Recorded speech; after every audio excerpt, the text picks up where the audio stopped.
What happens when the man everyone assumes is out of place turns out to be the one signing their paychecks? In one Dallas luxury hotel, that answer left an entire staff stunned, and some unemployed. You ever seen a man step into a room with that quiet kind of power? The kind that doesn't shout for attention but demands it anyway? That's how Marcus Hale entered the Stonebridge Grand Hotel one Friday evening in Dallas. Marcus was 45, a man whose presence carried the weight of years of victories. He wasn't loud about it, but the way he stood, the way he walked, it told a story of a man who had earned his place. His charcoal suit was pressed to perfection, his shoes polished until they caught the light, his expression calm, but unreadable. After a week of back-to-back negotiations in Houston, nights that ran late into the early hours, he wanted one thing: rest. The Stonebridge Grand, a gleaming tower of glass and steel in the heart of downtown, was supposed to be his sanctuary. He pushed through the revolving doors, the whoosh of cool air conditioning breaking against the Texas heat. The lobby spread out before him like a stage, polished marble floors, crystal chandeliers shimmering overhead, a soft golden glow bathing the room. Guests in elegant evening wear sipped cocktails near the bar while a pianist played mellow blues in the corner. Marcus carried nothing but a slim overnight bag. No assistants, no bodyguards, no fuss, just a man ready to sink into silence after sealing a deal worth millions earlier that day. But from the moment his shoes struck the marble, he noticed the stares. The young man at the front desk, slicked back hair, forced smile, glanced at Marcus, then at his bag, then back again.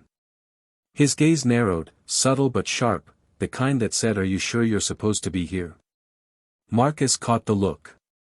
He'd seen it before. Boardrooms. Airports. Restaurants. Places where assumptions spoke louder than words. Still, he placed his bag gently on the counter. "Evening," Marcus said, his voice steady. "I'm checking in." The clerk didn't smile. He cleared his throat, fingers pausing over the keyboard. "Do you have a reservation?" "Yes," Marcus replied evenly. "Hale. Marcus Hale." The clerk began tapping on the keys, his expression shifting between polite indifference and quiet suspicion. Then, almost too quickly, he looked up. "I don't see you in the system." Marcus leaned in slightly, his voice calm but firm. "I confirmed this morning. Try again." At that moment, a woman in a fitted gray blazer approached, clearly a floor manager. She scanned Marcus up and down, her eyes lingering on his bag, as if searching for what didn't fit. "Sir," she said, her tone clipped. "Are you certain you're in the right hotel? We don't allow loitering in the lobby." The words cut sharper than they looked on paper. Around them, guests kept sipping their drinks, pretending not to listen, but every ear was tuned in. "I'm not loitering," Marcus replied, still composed. "As I told him, I have a reservation." Marcus Hale. The manager exchanged a quick look with the clerk, then picked up the desk phone. Her voice was low, but sharp enough to sting. "Security to the front desk, please." Marcus stood tall, posture unshaken, while the woman in the gray blazer whispered into the desk phone. Her tone carried that edge, "We have a problem here," as though his presence alone posed a threat. Within seconds, two men in navy blazers appeared. Security. Not bulky, not menacing, but enough muscle to make a statement.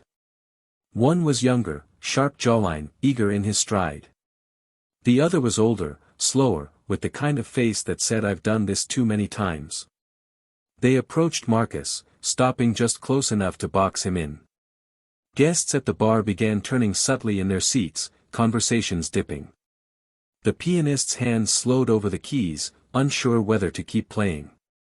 "Sir," the younger guard said, his voice rehearsed. "We need to ask you to step aside."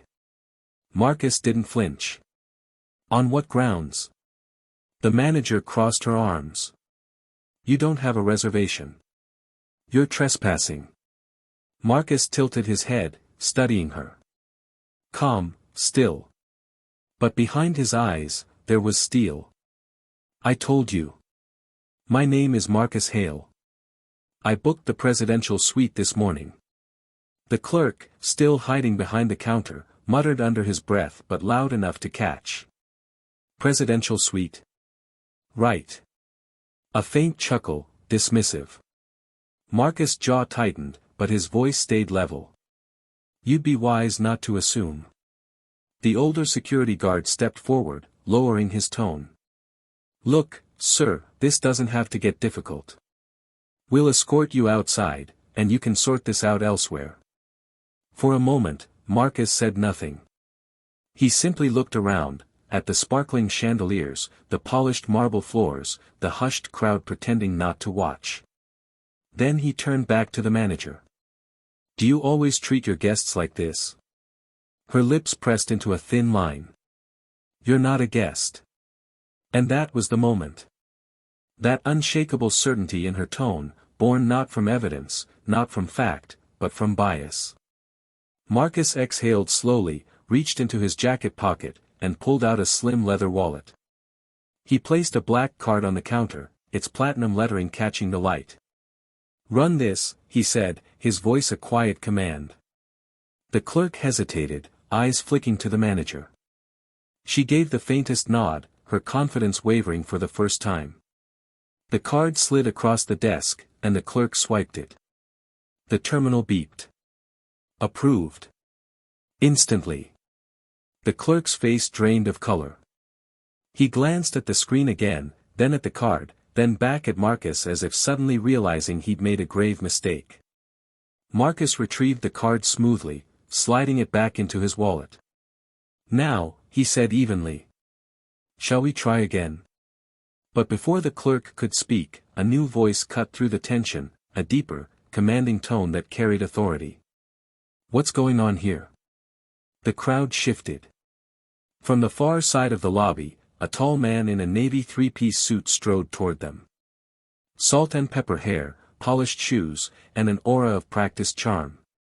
The hotel's general manager. And from the look in his eyes, he'd just walked into a storm.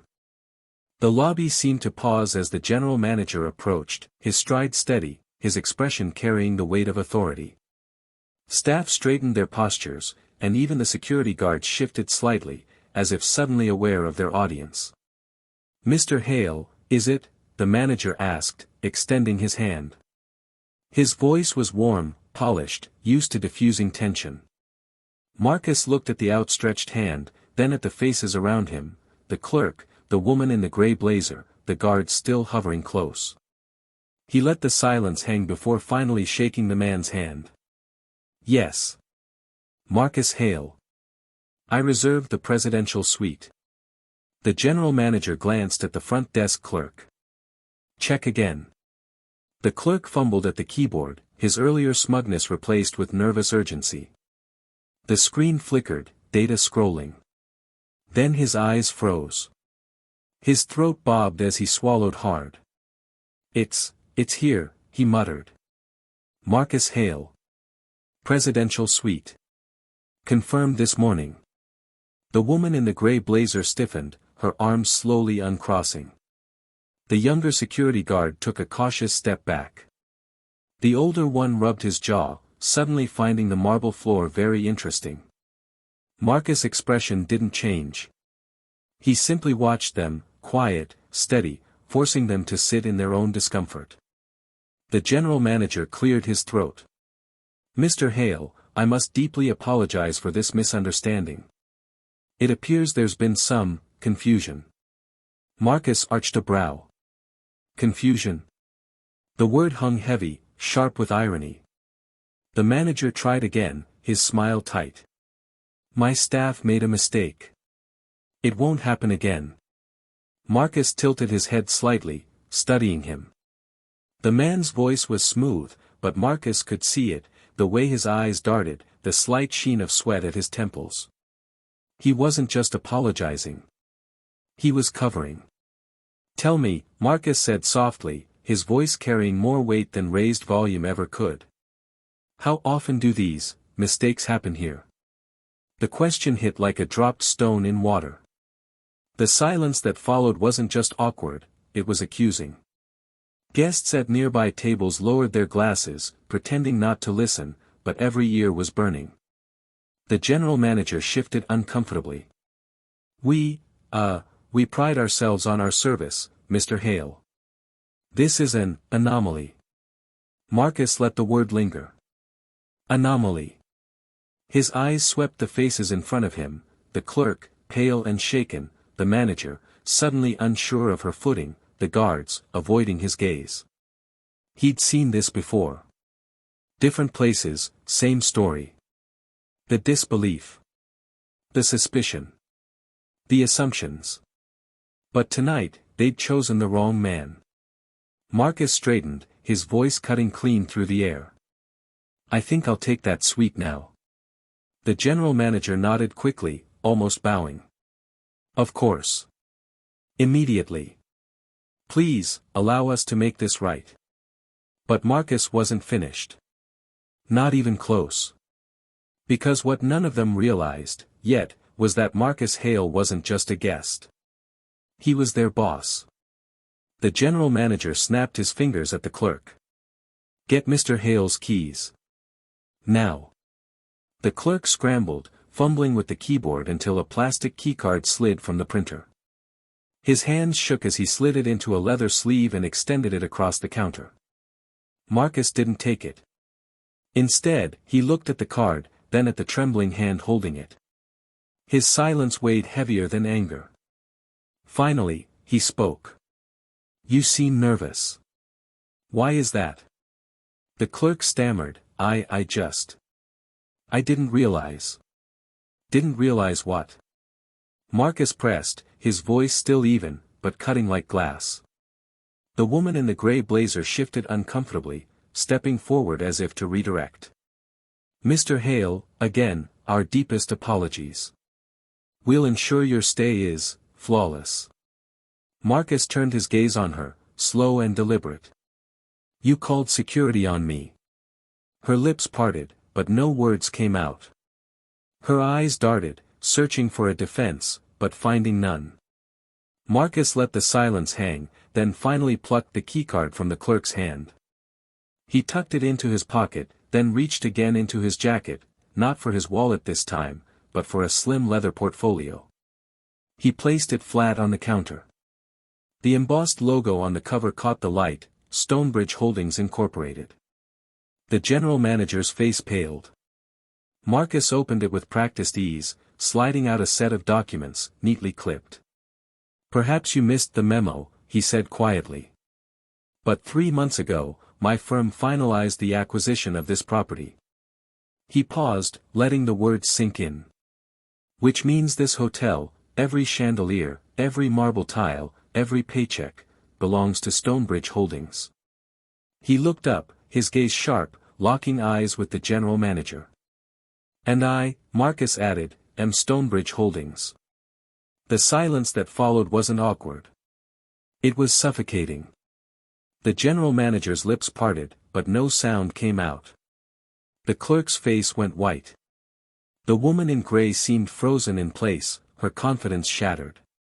Even the younger security guard, once so eager, looked as though the ground had been pulled out from under him. Marcus closed the portfolio with a soft snap. So when you say I don't belong here, you're not just wrong. You're insulting the man who signs your checks. Gasps rippled through the nearby guests, who now abandoned any pretense of minding their own business. Heads swiveled. Eyes widened. Whispers spread like wildfire. The general manager finally found his voice. Mr. Hale. I wasn't aware. That much is obvious, Marcus cut in, his calm tone somehow louder than any shout. He adjusted his cuffs, his movements deliberate, almost ceremonial. Here's what we're going to do. I'll take my suite. But before the night is over, I want a list on my desk of every staff member involved in this display. The woman in the gray blazer swallowed hard. The clerk's knees nearly buckled. Marcus leaned in, his voice dropping lower, colder. And make no mistake. There will be consequences. The general manager's nod came quick, desperate. Yes, Mr. Hale. Of course, Mr. Hale. He motioned to the older security guard. Escort Mr. Hale to the presidential suite immediately. And make sure his luggage is brought up. Marcus lifted his single overnight bag with one hand. I can manage. He walked past them, calm, controlled, owning the space in a way none of them had anticipated. The younger security guard stepped aside quickly, his earlier bravado gone, eyes lowered like a schoolboy caught in a lie. The elevator doors slid open with a soft chime. Marcus stepped inside, pressed the button for the top floor, and as the doors began to close, he cast one last look at the frozen faces behind him. No words. Just a look. The kind of look that promised a storm was coming. The presidential suite opened with a soft click. Inside, a world of understated luxury spread before him, floor-to-ceiling windows overlooking the Dallas skyline, a grand piano in the corner, a dining table set for 12. Marcus placed his bag neatly by the door, shrugged off his jacket, and loosened his tie. For a moment, he stood by the glass, watching the city lights blink and dance far below. This was supposed to be a night of rest. Silence. Peace. Instead, it had turned into a test his staff had failed spectacularly. Marcus reached for the suite's landline phone and dialed an internal extension. The voice on the other end was breathless, hurried, already aware of who was calling. This is Hale, Marcus said, his voice cool. I want a full incident report on my desk in the morning. Names. Roles. Exact words spoken. Yes, sir. Immediately. He hung up, poured himself a glass of still water from the crystal decanter, and settled into a leather armchair. The city outside sparkled, but Marcus wasn't looking at it. He was thinking of something else, responsibility. He hadn't acquired Stonebridge Grand just to add another trophy to his portfolio. He believed in excellence. In standards. In fairness. And what he had just witnessed downstairs wasn't just incompetence. It was poison. The kind that spread, unchecked, until it rotted an entire establishment. His phone buzzed. A text. From his assistant. Congratulations again on the Houston deal, sir. Enjoy your night. Marcus set the phone down without replying. Because the truth was, his night was only just beginning. Downstairs, panic was already spreading among the staff. Whispered conversations. Nervous glances. The general manager barking quiet orders. Everyone scrambling, desperate to undo what couldn't be undone. And Marcus knew, by morning, some of them would be gone. The night at Stonebridge Grand didn't sleep easily. While most guests enjoyed their cocktails, massages, and late dinners, the staff downstairs were walking on eggshells. The lobby, just hours ago humming with confidence, now buzzed with unease. The general manager was in his office, pacing, his jacket tossed over a chair. The woman in the gray blazer sat stiffly across from him, her fingers tangled in her lap. The front desk clerk lingered near the door, pale and trembling. You don't understand, the general manager hissed, voice low but sharp. That man isn't just a VIP, he owns this building. Do you know what this means? The woman swallowed hard. I thought. You thought wrong, he snapped, slamming his hand on the desk. You don't think when it comes to guests, you serve. You smile. You don't call security on the man who signs our checks. The clerk stuttered, his throat dry. He asked for the presidential suite. I didn't think someone like. The words died in his throat. He didn't need to finish. They all knew what he meant. The general manager closed his eyes, pinched the bridge of his nose, and exhaled. God help you both. By sunrise, this may not even be my office anymore. Upstairs, Marcus sat at the suite's dining table, papers spread neatly before him.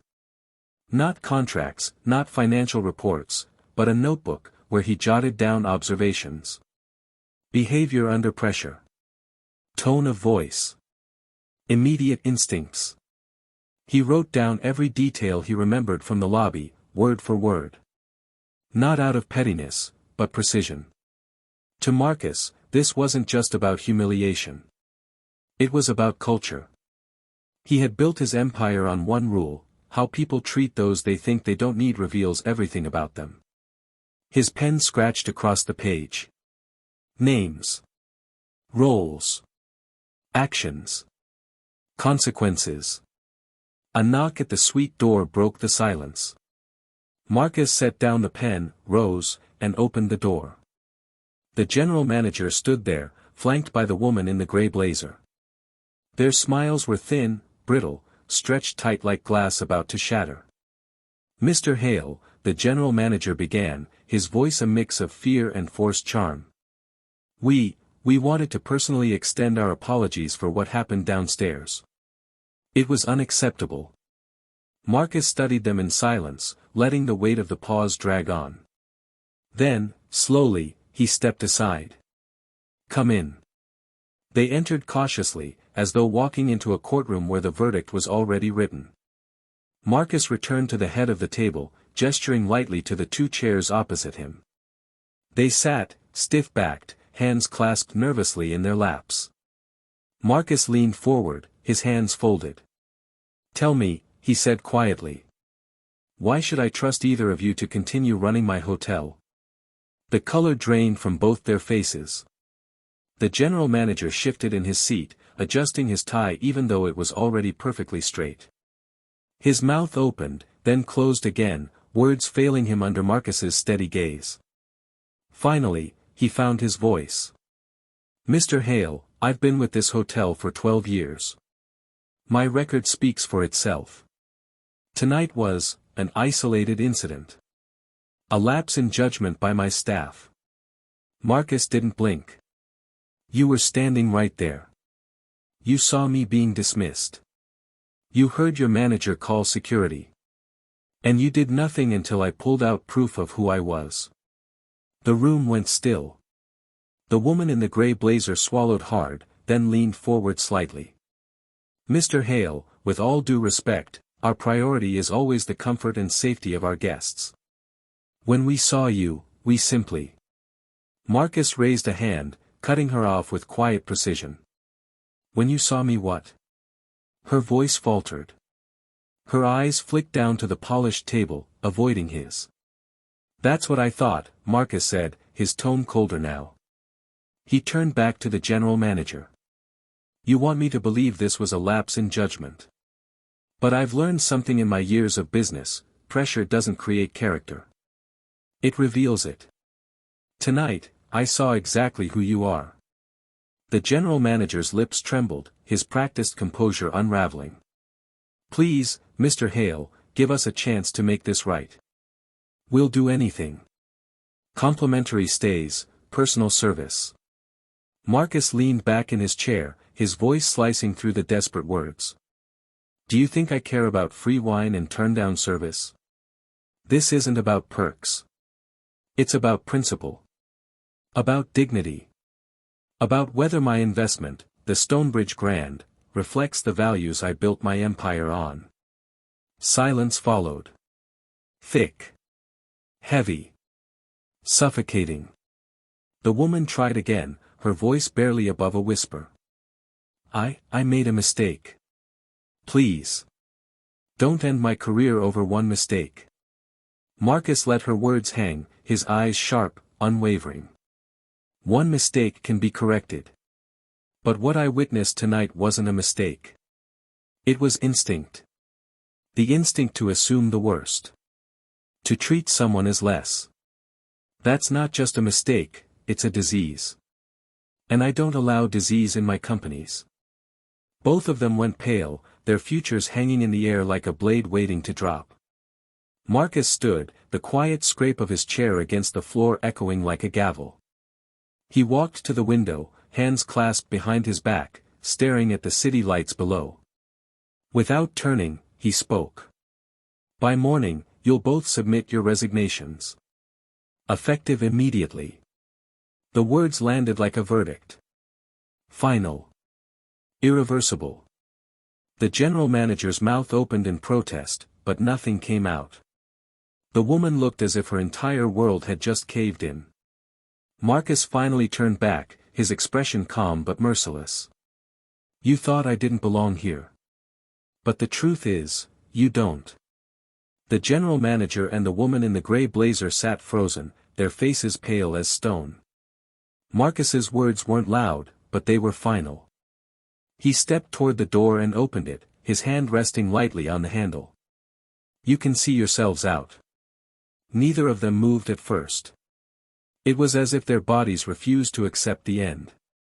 But Marcus's steady stare left no room for negotiation. Slowly, almost mechanically, they rose from their seats.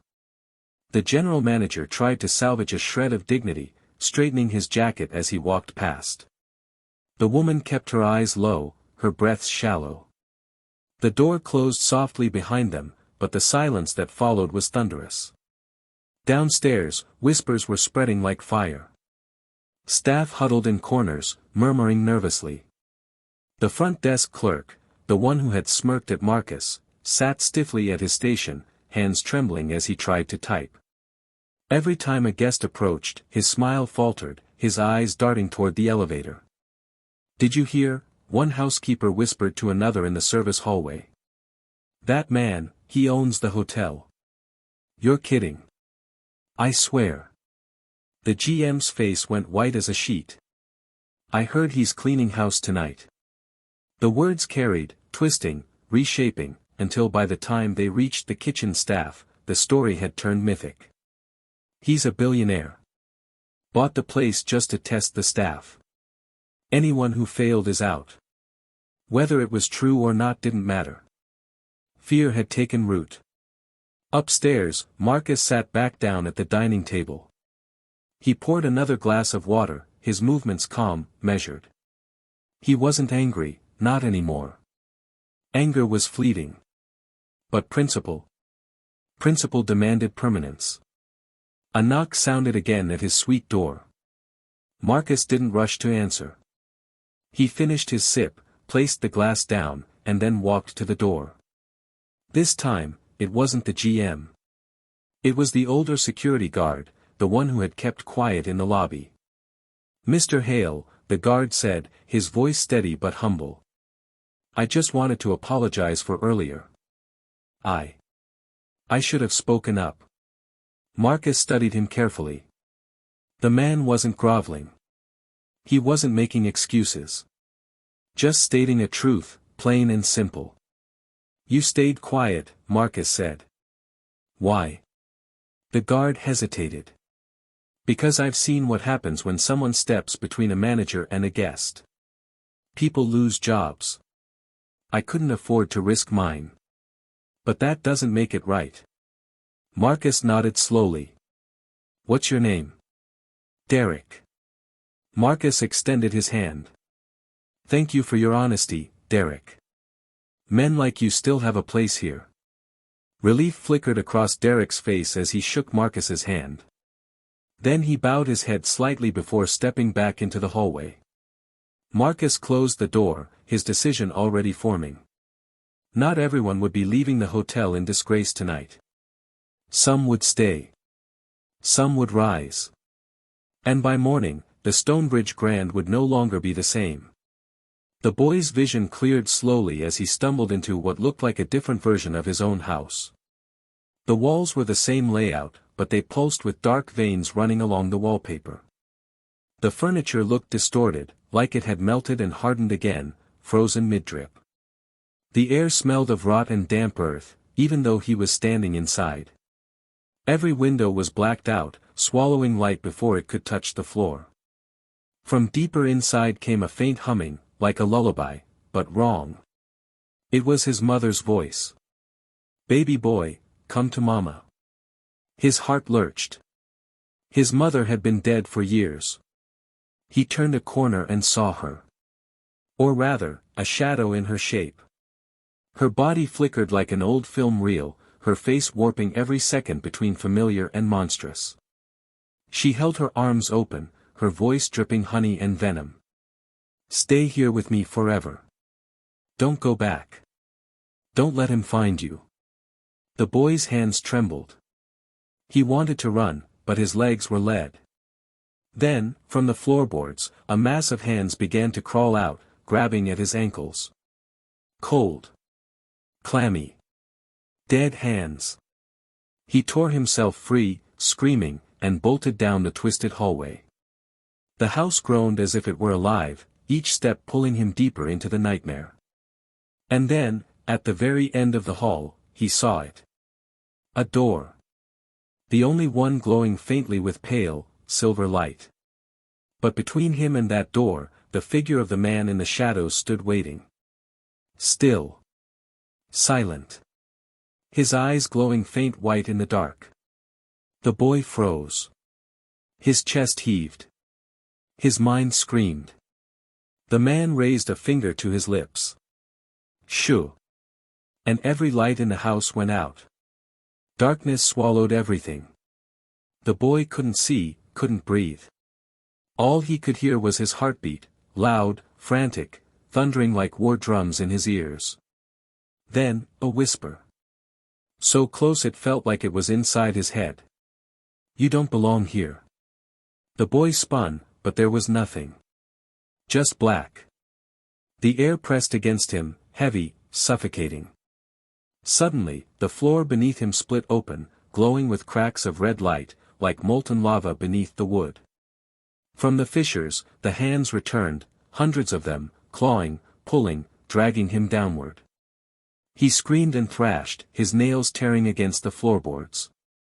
His eyes locked on the glowing silver door at the end of the hall, the only hope, the only escape. He reached for it. Crawled. Every inch forward felt like drowning in tar. Behind him, the man in the shadows moved closer, his footsteps soundless, his presence devouring everything. "No one leaves," the man said, his voice layered with thousands of whispers, all speaking at once. The boy's fingers grazed the door handle. Silver light seared his skin, but he didn't let go. With a desperate cry, he yanked it open. And a blinding light swallowed the nightmare whole. He fell forward, onto the cold, wooden floor of his real home. Morning light streamed through the curtains. The house was quiet. Too quiet. His chest heaved as he looked around. Everything looked normal. The furniture. The walls. The silence. But then, he noticed it. On the inside of his wrist, where the shadow hands had grabbed him, was a bruise in the shape of fingers. He stumbled back, terror filling his lungs. And just as he tried to catch his breath, a whisper curled through the sunlight, soft, gentle, and horrifyingly familiar. "Shoo." The boy froze. Because this time, the whisper came from inside his own mouth. If you believe in respect, accountability, and standing firm in your principles, make sure to subscribe for more stories like this, because every story we tell carries a lesson worth remembering.